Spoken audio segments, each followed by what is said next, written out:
Hello everyone. Captain Snuggles here, coming to bring you some basic training. So we are here in Jumplight Odyssey once again. We're still very early in the game's development. Early access version 0.1.1, so there is a long way to go, and a lot of change going to be made before this game is fully released. But one thing that we've been hearing so far is that the tutorial is a little bit lackluster, which I agree with. The in-game tutorial is good at telling people what some of the buttons do, but bad at giving precise numbers or technical details. And I do love numbers and technical details. So that is what I am bringing to you today, starting with the SDF Catalina, the one and only ship that's in the game currently, the basic ship that you see in all of the trailers and cinematics. This is what most everybody's going to be playing with for the foreseeable future. And so I wanted to give new players a overview of generally what the ship does, how it works, and a few more details about things that the tutorial in the game may not tell you. So, let's go ahead and get started. We will start with, well, the thing that everybody loves about our spaceships, and that is the guns. So, the SDF Catalina is a battlecruiser with 8 turrets. There are 4 operated from the quarterdeck and 4 operated from the lower deck. Each turret, in order to fire, must be armed with ammunition by a supplier, and it must be actively operated by a marine. And they will lock onto targets automatically and fire at them one at a time in sort of a rotation. So this is your defensive weaponry. Now then, in terms of sort of the defenses of the ship, in terms of what you might think of as HP. So let's start with the closest thing to HP that the ship has, which is these Jumplight regulators. So these are what hold your Jumplight core together. If you lose all of them, I do believe the core explodes and you lose. There are 9 of them on the SDF Catalina. They have a readout up here, and each of them, generally speaking, can take 2 hits. So 9 regulators with 2 hit points each means the ship has 18 hit points. Now, as of right now, version 0.1.1, the only thing that can actually damage a Jumplight regulator is either a boarding party reaching the engine room, which is rare, or an asteroid strike on the engine room. Now, usually asteroid strikes will only take away 1 hit point from a regulator, and usually an engineer has time to repair that regulator before the next asteroid hits. So, sometimes an asteroid strike will deal 2 damage and knock out a regulator. However, it is very, very rare for the Catalina to take 18 hit points of damage on a journey, because asteroids can hit a whole lot of other places besides these regulators. So the chances of 18 asteroids happening to hit the engine room in rapid succession is extremely low. So generally speaking, this set of hit points, these defenses, do not matter too much. Some of the defenses that do matter, that might get taken out and end your run, are, well, these glass windows here. These are observation decks. There are a total of 15 on the Catalina. There are 6 on each side, plus there are 3 forward-facing on the promenade here. And the 6 on the sides can be hit by asteroids, frequently will be hit by asteroids. And when they are hit by asteroids, that opens the ship to space. Now, there are blast doors on the far side of each observation deck. Those blast doors can be damaged and knocked open, so very similar to those Jumplight regulators. Essentially, each observation deck also has 2 hit points. Sometimes just the glass pane will get knocked out, taking out 1 hit point. Sometimes both the pane and the blast door will get smashed and open the interior of the ship to air, or to vacuum, rather, venting the air into space. And that can cause huge problems. I've lost big chunks of the ship, had to seal them all completely because of knocked out observation rooms. So that is a very common problem. And so these observation rooms essentially are weak points in the ship that you will want to be aware of, potentially take some precautions around, build secondary defenses, so that if one does get knocked out, you lose as little space on the ship as you can. Now, the last sort of defensive layer that I want to talk about here is these little doors in the side of the ship. These are the airlocks. The Catalina has 16 of them. 8 on each side, 2 on the promenade, 3 and 3 on the quarterdeck and the lower deck. And as of right now, the main purpose of the airlocks is that those are the Zootopan infiltration points. So when our ship gets chased down by the bad guys and they launch boarding pods at us, those 16 airlocks are where those boarding pods can latch on. So there are a lot of them. 16 points is a whole lot of points to defend, and so those essentially are the weak points for boarders, and you want to be aware of those when you're sort of planning the defense of your ship, where you want to station your marines, where you want to have blast doors in place, where you want to have weapons at the ready, etc. So those are the main sort of defensive properties of the Catalina. The turrets, the Jumplight regulators, the observation decks, and the airlocks. Now, we do also have a hangar as well. And so this deck can contain defenses, if you so choose, in the form of starfighters. It's also dual purpose, your shuttle launching bay. And so you can have a total of 6 fighters or shuttles. There are 6 hangar bays in the hangar. Now, here's the thing, is there is only one runway. And it takes ships a while to taxi out, pull all the way out to here, and take off. And so there can really be bottlenecks here, and so that's really what you want to be aware of. Yes, you can have 6 ships in here, but rarely will you be able to actually get more than 3 fighters in the air at a time to defend your ship. So yes, there are defenses in the hangar, but they're very much secondary to the turrets and those various forms of quote-unquote HP that we talked about before. Now then, before we go any more in-depth on the hangar, I do want to talk about numbers, specifically the numbers on the top of the screen here. So let's look at all this in the center first. And so I'm just going to rattle these off. Left to right, material. This is what you use to make metal. Next is metal. This is one of your basic building materials. Plastic, another one of your basic building materials. Composites are your advanced building material. These are fairly rare and are used to make your tech structures. Moving on, we have biomass, which mostly is used to make produce. Immediately we have produce, and that is used to make meals. Produce is cooked in kitchens to make meals on trays that your crew members will go and grab and eat.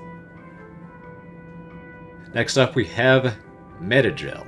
This is, as you might expect, used to treat your wounded. Has a couple of other uses as well, but mostly this is just used to patch up your injured people. We have ammunition. It is, well, you shoot that out your guns. Then we have power and water. And so, coming from some other games, it can be a little bit hard to wrap your head around these readouts. These indicate how much power is stored in your batteries and how much water is stored in your water tanks. The game is bad at telling you how much of each that you're actually making. It just tells you how much you're storing at any given time.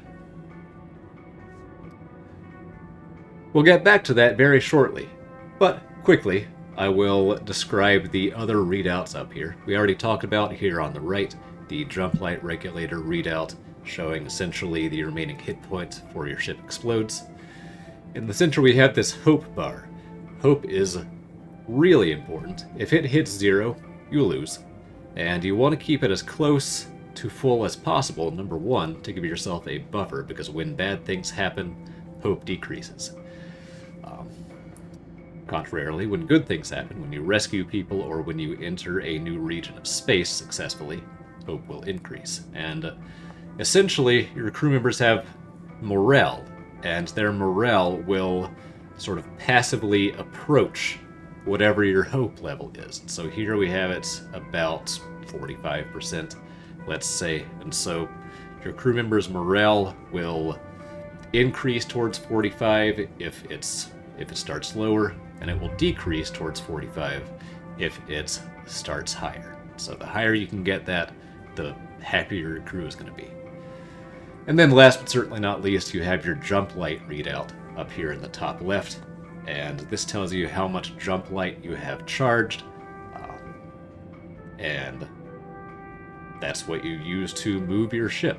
The ship does have engines, they look very cool, but your ship does not actually move unless you jump to a new system. And this readout tells you how close you are to being able to do that.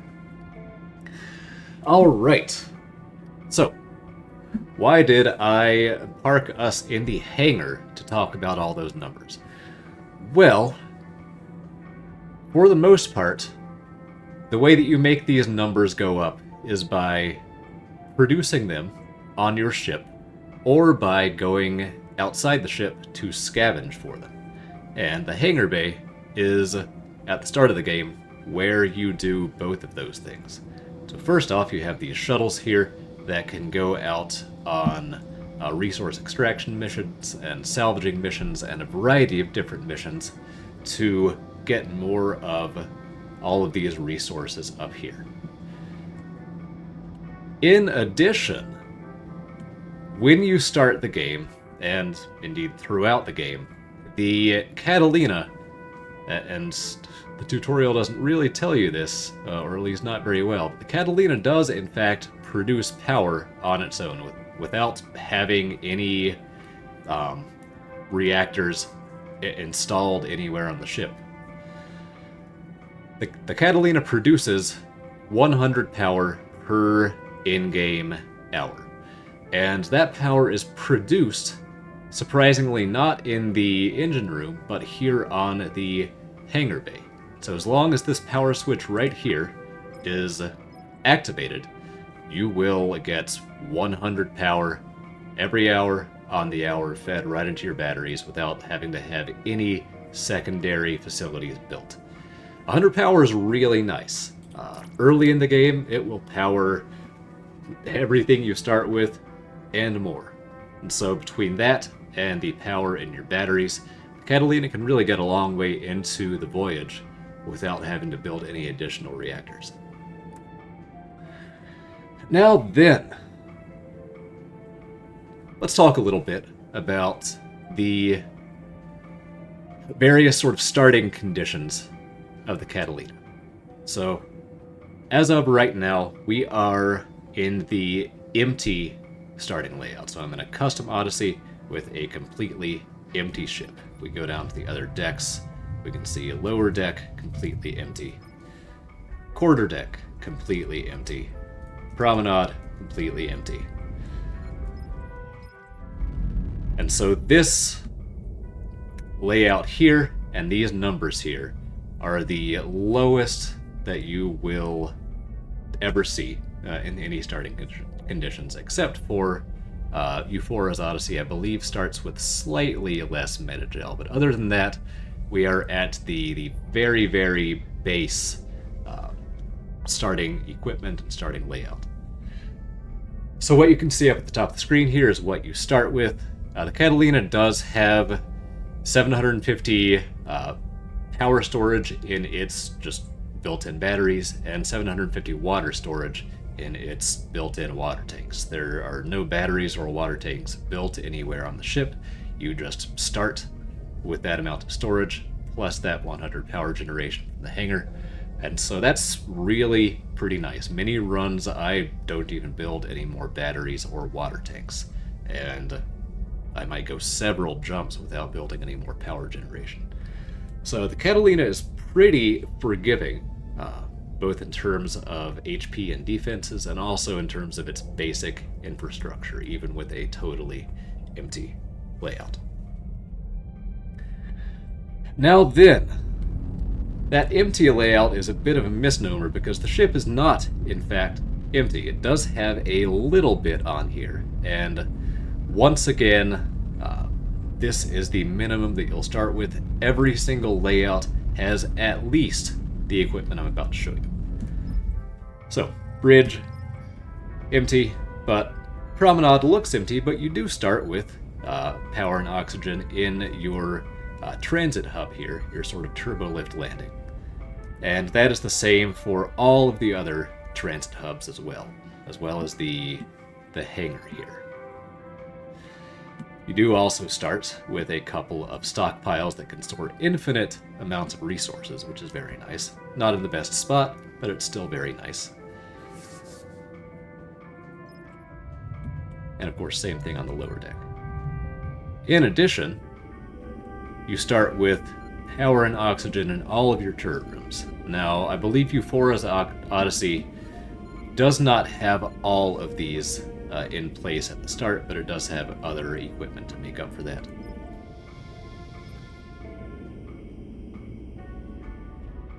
And last but certainly not least, every starting layout, including the quote-unquote empty layout, has one Jumplight calibrator at the start in the engine room, which will let you charge a little bit of Jumplight right from the get-go.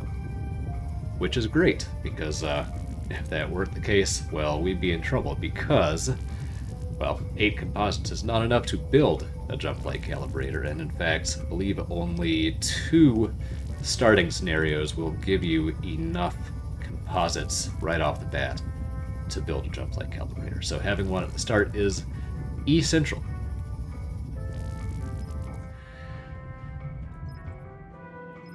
And last but not least, all of the starts do start with their power and water reserves full, and they also start with at least some wounded crew members. Usually between 14 and 20, I believe, are the highest and lowest values I've seen. So all the starts have that in common. Now, once again, this is the empty configuration. This is almost certainly the hardest start because you start with the least stuff. But even so, these basic materials here are enough to get you going. You'll mostly be limited by composites. Now, let's take a minute and go over the other starting configurations. I'm going to get back to the main menu. We'll take a look at the other custom starts, as well as what you get in Euphoria's Odyssey.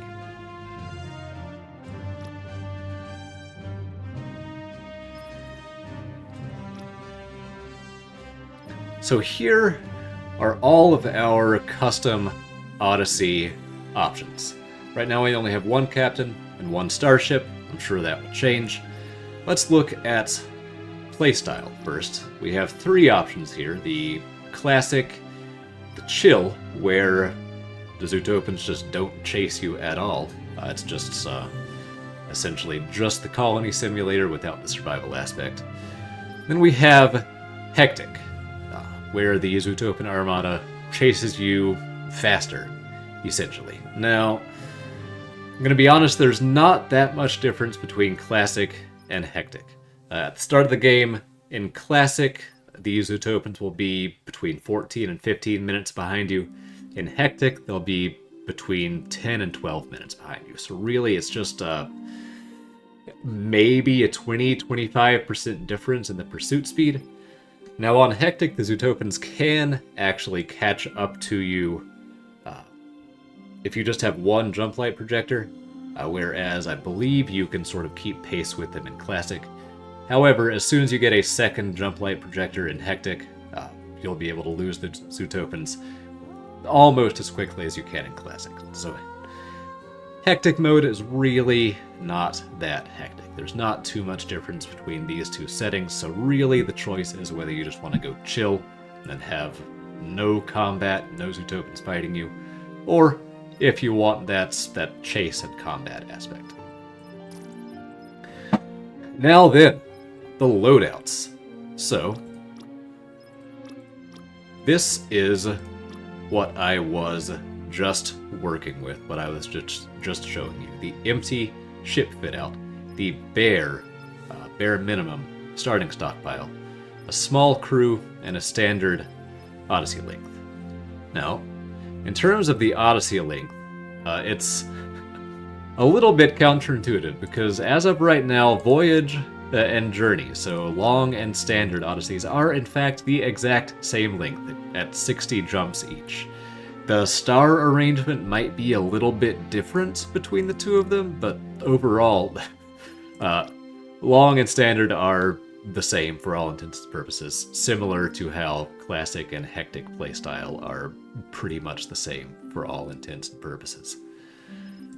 There is a big difference between Excursion Odyssey and the other two. The Excursion is 41 systems long, so a maximum of 41 jumps, as opposed to the 60 of a Voyage and Journey. And the way that is done is the last two regions of space from Journey and Voyage are just chopped off. There are two regions of space that just are not there in Excursion, and that's how it's reduced down to 41 jumps. So a little bit odd, a little bit counterintuitive, but there you have it. Now then, the other settings. Crew size. The standard 80 is what's recommended for the Catalina. With that many crew, you won't have any real trouble keeping everything staffed and keeping the ship running the way you want it to. They eat up a decent many resources, and they can eat down your starting stockpile fairly quickly. You do still have a few days of supplies when you start out, but this standard crew of 80, and especially the large crew of 100, will chew through that stockpile pretty well. Now, the large crew, you might get a few things done faster than a standard crew, but really the 80 crew members is all you really need for the Catalina in the early game. Then as you start to build more facilities on the ship, you will start to need more and more crew, and you can pick them up along the way. In terms of the starting crew, you can get away with small. Once again, the recommended crew for the Catalina is 80, and really that's pretty accurate because you do notice manpower shortages with a small crew. Your crops don't get planted as fast. Your scientists aren't able to treat your wounded as fast. The construction happens a little bit more slowly, etc. That being said, especially if you're starting with a small stockpile, having the smaller crew can be nice just for reduced resource consumption. So that's the trade-off. You start with an empty ship, especially you're going to have a lot of work to do at the start, but you're also not going to have resource production for a good long while. So you'll have to make that trade-off between the sort of small resource-efficient crew and the larger crews that will get work done faster. Now then, the starting stockpiles.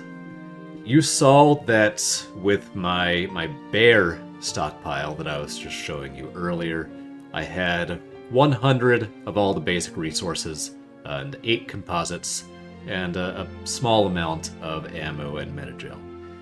Now, stocked and abundant are more generous with everything, but not that much more generous with much of anything except for the composites. The composites are the real difference between these three. So on Bear, you start with 8 composites, which is barely enough to build anything. On Stocked, you start with 16, and now you're starting to be able to build a few nice tech modules, but still not enough for another Jumplight calibrator, which is really nice to have at the start of the game. The abundant stockpile is the only start, except for one, that gives you enough to build a Jumplight calibrator. It gives you 24, so you can build the calibrator and have 4 composites left over, which is really nice. Now there is one exception to that, which is if you start with the moderate stockpile and take the canonical fit out, there's actually enough junk lying around in this canonical fit out that you can deconstruct it and get up to that 20 composite sweet spot to get yourself a calibrator right at the start. So that's the difference between the stockpiles. Really just the composites. 8 for Bear, 16 for Stocked, and 24 for Full. And last but certainly not least, we have the ship fit out. This changes what you actually start with built in the interior of the ship. Now, empty is what we just saw. It is almost empty. Corridors only is pretty okay. You start with corridors connecting all of the important parts of the ship. They're not always in the best locations, but they are there, and they can make your run a lot more efficient at the start because people can move much more quickly. Basic life support is a great fit out. You start with the best corridor layout, some nice straight wide corridors going right up the center of each deck, and you start with enough power generation and water generation and crew quarters and other amenities that you really have a lot of flexibility in how you start out. I will show you shortly what that looks like. The last fit out is the canonical fit out. This fit out is identical to the Euphoria's Odyssey start here, with the very important difference that right now in version 0.1.1, this custom canonical fit out tends to spontaneously combust, and random stuff will just catch on fire after each jump due to a bug. And so if you're after the canonical playstyle, I would recommend that you start with Euphoria's Odyssey instead of that custom canonical. Additionally, Euphoria's Odyssey starts with a tutorial, an optional tutorial that can, number 1, teach you how to play the game a little bit, and number 2, give you some time to prepare at the start, whereas the custom one does not do that. So, there you have it. I've been talking a lot, why don't I show you what I'm talking about? So you've seen empty. Let's take a look at corridors only. We will quickly run through each of these layouts, and I will just show you what they look like, and then you hopefully will be empowered to choose the one that best suits what you're after. So, the bridge does not change with your loadout. You can see here, though, here on the promenade, we do have corridors connecting the various sections of the promenade. So in a big box around this empty central room where obviously the game wants you to build stuff. And this is the case all over the ship. Now I should say before we go any further, all of the rooms that are added by these starts, except for canonical, will always have power and oxygen in them. So that's a nice little added bonus. as well as a heaping helping of doors. Now, let's talk about why the only corridors, are actually not that great. So, transporting resources all around the ship is one of the most important components of keeping the Catalina running, and transport time is a real limiting factor in almost everything that your crew can do. And so you might expect that the most efficient layout would be to just run straight from point A to point B. Whereas, in the corridors only layout, instead you run from point A to point B, hang a right angle, run from point B to point C, hang another right angle, run point C to point D, hang another right angle, and then another right angle, etc., etc., etc., etc., to just traverse the deck, which is probably about double the straight line distance, rough estimate. And so your travel time to get from point A to point B is roughly doubled with this corridor layout. Now, it does look cool, I'll give you that, especially when these rooms are filled up in the middle. It does look pretty cool to have, your guys hard at work in the interior and then people bustling about around the edge. But man, is it inefficient. So, for that reason, I do not love this layout. Let's look at the one I do love.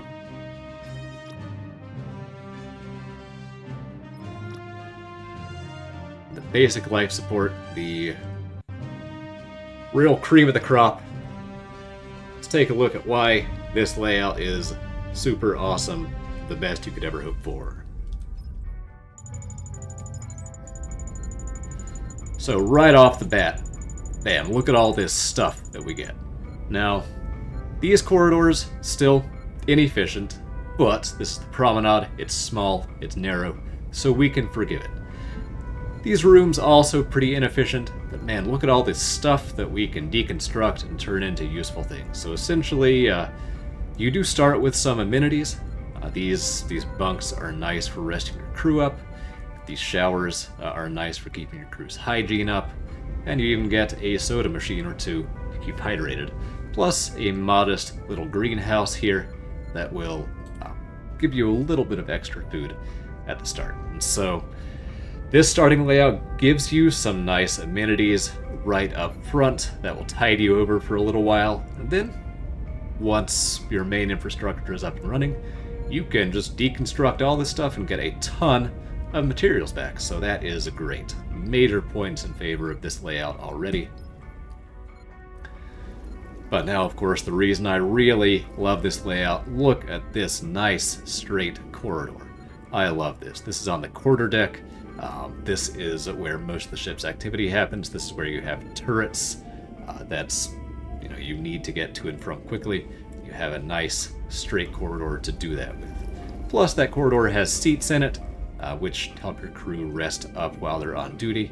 It has medkit lockers and weapons lockers all scattered around in fairly sensible spots.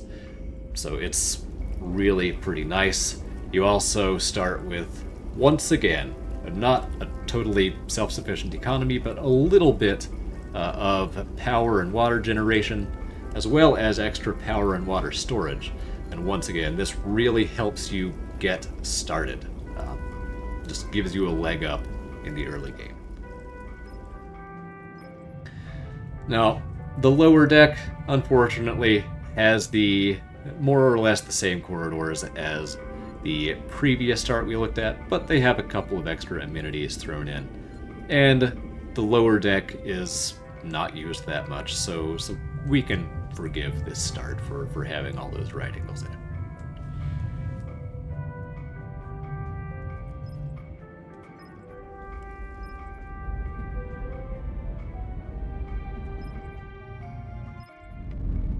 And of course, same old on the outside. Beautiful ship, and great interiors with this start as well. That leaves just one layout to look at, and probably the one that's that you all came here thinking of. which is the canonical layout. Let's get in there and take a look, and we will do Euphoria's Odyssey. Just so you can see what you're going to be starting with in the quote-unquote main campaign.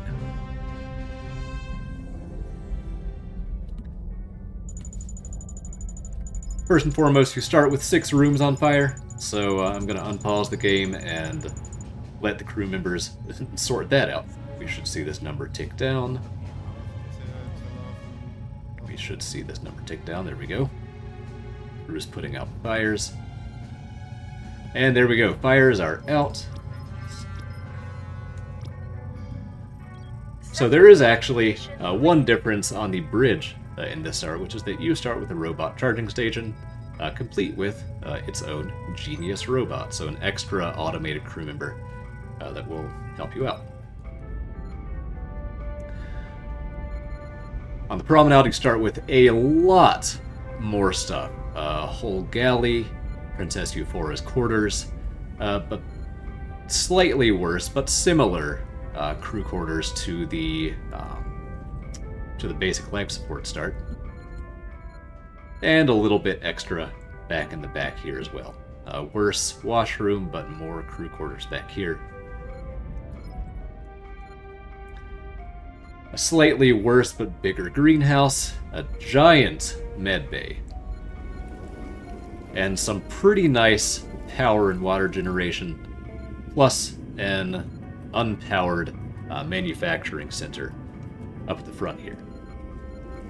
So all of that is really pretty nice. And once again, this will help you sort of get started in the run. But that's kind of offset by a couple of things. Number one, there is a bunch of battle damage to the ship that you'll start with that will need to be fixed. That's where your engineers will prioritize, is fixing up all this damage. You also start with a bunch of junk in the hallways. This is debris that can be converted into material, but it is in the way, it is ugly, and that's going to take some extra work to get out of the way and to make useful. In addition, while you do start with some good stuff, it's all in pretty bad locations. And so, first off, the corridors. We once again have these wild right angles, making everything super inefficient. It's going to take your crews a lot of time to get from point A to point B. And there are also empty, unpowered sections of the ship where crew will have to slowly float from place to place. You'll also have to fill up some corridors with power and oxygen. It takes even more time.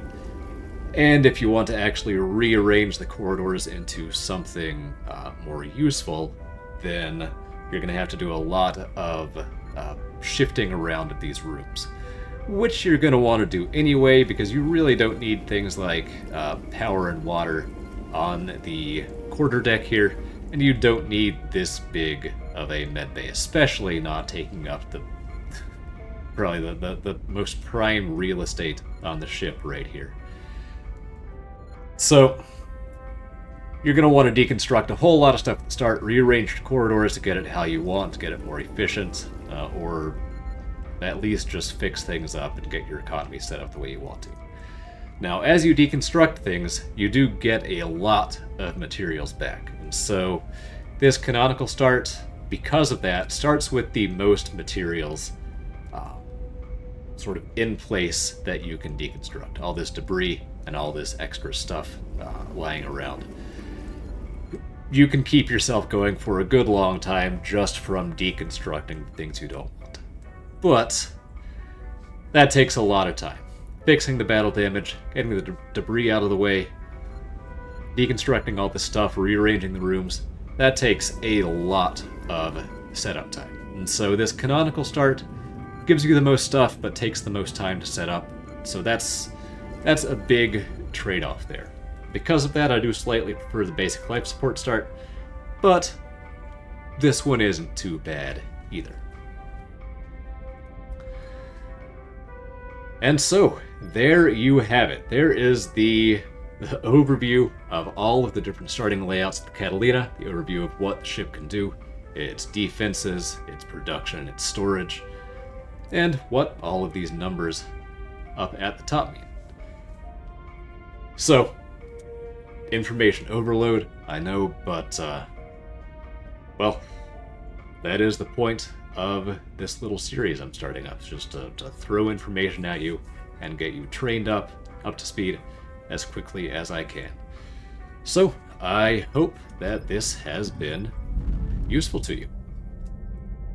Best of luck on your Odysseys, and yeah, I'll hopefully see you next time for the next installment of JLO Basic Training. For right now, though, this is Captain Snuggles signing off.